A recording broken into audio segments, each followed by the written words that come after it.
Hello दोस्तों, कैसे आप सभी लोग। उम्मीद करते हैं आप सभी अच्छे ही होंगे और प्लीज़ चैनल को ज़रूर सब्सक्राइब कीजिए अगर वीडियो पसंद आए तो आजकल यूक्रेन के मामले को लेकर पुतिन काफ़ी ज़्यादा एग्रेसिव है। उन्होंने यूक्रेन और नाटो कंट्रीज़ को डराने के लिए अपने न्यूक्लियर बॉम्ब को अलर्ट पर रख ही दिया है, जिससे ये होगा कि आदेश मिलते ही रूस की सेना यूक्रेन पर तेज़ी के साथ न्यूक्लियर बॉम्ब गिरा देगी। और ये खतरा क्यूबन मिसाइल क्राइसिस से भी ज़्यादा खतरनाक है, क्योंकि ये दोनों देश अभी वॉर में हैं। क्यूबन मिसाइल क्राइसिस में दोनों देश वॉर में नहीं थे, लेकिन यहाँ पर वॉर में है। लेकिन दूसरी ओर रूस ने यूक्रेन पर वैक्यूम बॉम्ब गिरा दिया है, और ये इतना इम्पॉर्टेंट इसलिए है क्योंकि वैक्यूम बम इंटरनेशनल लॉ के अकॉर्डिंग बैन है। और आप जो सामने देख रहे हैं ना, यही है वैक्यूम बम। और अगर कोई इसे इस्तेमाल करता है तो ये एक वॉर क्राइम के अंदर आता है। तो आज इसके बारे में चर्चा करते हैं, ये बम इतना खतरनाक क्यों है और कौन कौन इसका इस्तेमाल कर चुका है। लेकिन उससे पहले हम न्यूज़ आर्टिकल्स देख लेते हैं। रिपब्लिक वर्ल्ड 1 मार्च का ये आर्टिकल है, दोपहर का। What are vacuum bombs that Ukraine claim Russia using amid invasion? How do they work? यानी यूक्रेन ने यहाँ पर क्लेम किया है कि रशिया ने यहाँ पर यूज किया है एक vacuum bomb. Sky News, Russia drop devastating vacuum bomb, claim Ukraine with dozen dead in Kharkiv shelling. तो अब बात करते हैं कि ये वैक्यूम बम क्या होता है जो रूस ने यूक्रेन पर गिराया है। तो मैं आपको बता दूं कि जो नॉर्मल बम होते हैं उनके अंदर अपना एक्सप्लोसिव होता है, मतलब वो तब तक जलते हैं जब उनके अंदर एक्सप्लोसिव खत्म नहीं हो जाता। लेकिन वहीं दूसरी ओर अगर मैं बात करूं वैक्यूम बम की, तो ये अपने अंदर एक्सप्लोसिव तो कैरी करते ही हैं, लेकिन जहां पर ये फटते हैं उस एरिया के आसपास की जो ऑक्सीजन होती है, ये बम उसको एज ए एक्सप्लोसिव इस्तेमाल करता है। और इसका दायरा बहुत ज़्यादा बड़ा होता है, यानी अगर किसी नॉर्मल बम का रेडियस 50 मीटर है तो वहीं इसी साइज़ के वैक्यूम बम का दायरा इसी के 4 से 5 गुना होगा। और इसका फटने के लिए ज़मीन पर गिरना ज़रूरी नहीं है, ये हवा में भी फट सकते हैं। और जब ये फटते हैं तो आसपास की ऑक्सीजन को आग लगाते हैं, और जब हम सांस लेते हैं तो ऐसा महसूस होता है कि हमने आग को इनहेल कर लिया है, यानी कि बर्निंग फ्यूल को। तो जब हम सांस लेते हैं तो जलती हुई ऑक्सीजन हमारे शरीर में एंटर करेगी और हमें अंदर ही अंदर जलाकर मार देगी, और इससे बहुत ज़्यादा दर्दनाक मौत होती है। हमें एहसास भी नहीं होता कि हमने आग को इनहेल कर लिया है, लेकिन जब ये हमारे शरीर में पहुंचती है तो हमें तड़पा तड़पा कर मार देती है।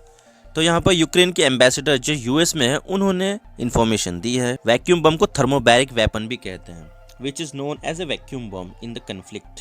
दे use the vacuum bomb today, the devastating that Russia is trying to inflict on Ukraine is large.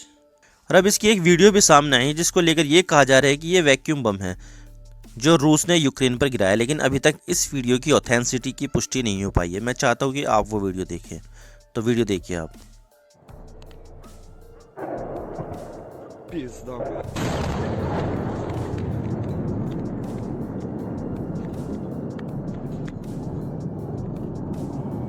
Я ебал в рот.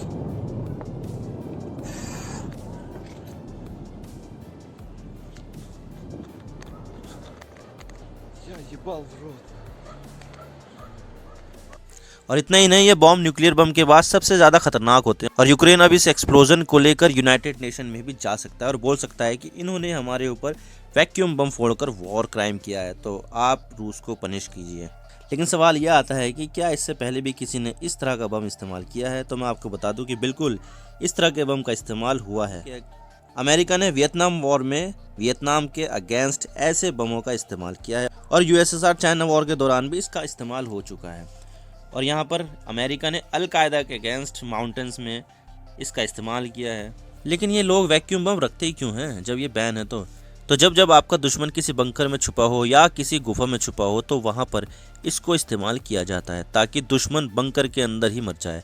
तो रूस ने भी यहाँ पर शायद ऐसा ही किया होगा। यूक्रेनी सैनिक बंकरों में छिप छिप कर हमला कर रहे होंगे, तो उन्होंने वैक्यूम बम ही गिरा दिया। और यहाँ पर लड़ाई और लंबी चलेगी। अगर कैजुअलिटी के बारे में बात करूँ तो यहाँ पर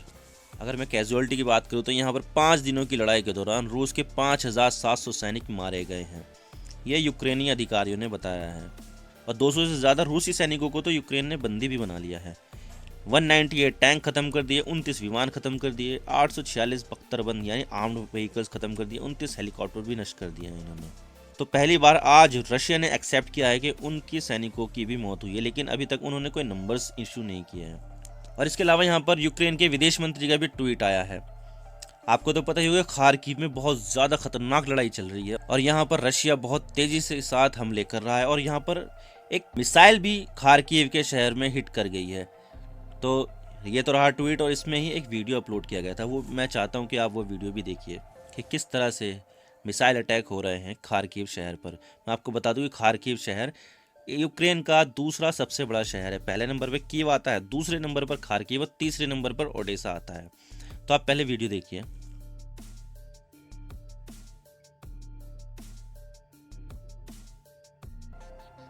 तो यहाँ पर एक बेहद ही दुखद घटना सामने आई है। यहाँ पर पहली बार किसी इंडियन की जान गई है।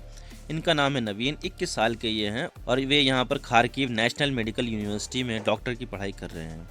तो इंडिया की जो एक्सटर्नल अफेयर मिनिस्ट्री है, उन्होंने ये जानकारी दी है कि खार्किव में जो हैवी शेलिंग चल रही है उसी के दौरान ही इनकी मौत हुई है। इनका नाम नवीन शेखरप्पा ज्ञान रघुरार है और कर्नाटक के हावेरी डिस्ट्रिक्ट से है ये। तो ये जानकर बेहद ही दुख हुआ है। तो लड़ाई भीषण हो रही है और यहाँ पर पुतिन किसी भी हाल में ये युद्ध जल्द से जल्द जीतना चाहते हैं। अब पता नहीं ये लड़ाई कहाँ पर जाकर रुकेगी। खैर, ये तो फ्यूचर की बात है कि आगे क्या होगा। आई होप आपको वीडियो पसंद आई होगी। वीडियो को लाइक कीजिए, शेयर कीजिए। चैनल पर नए हो तो चैनल को जरूर सब्सक्राइब कीजिए, बेल आइकन दबा दीजिए। मैं मिलता हूँ नेक्स्ट वीडियो में। Thank you for watching. I really appreciate your precious time. God bless you all. Now signing off.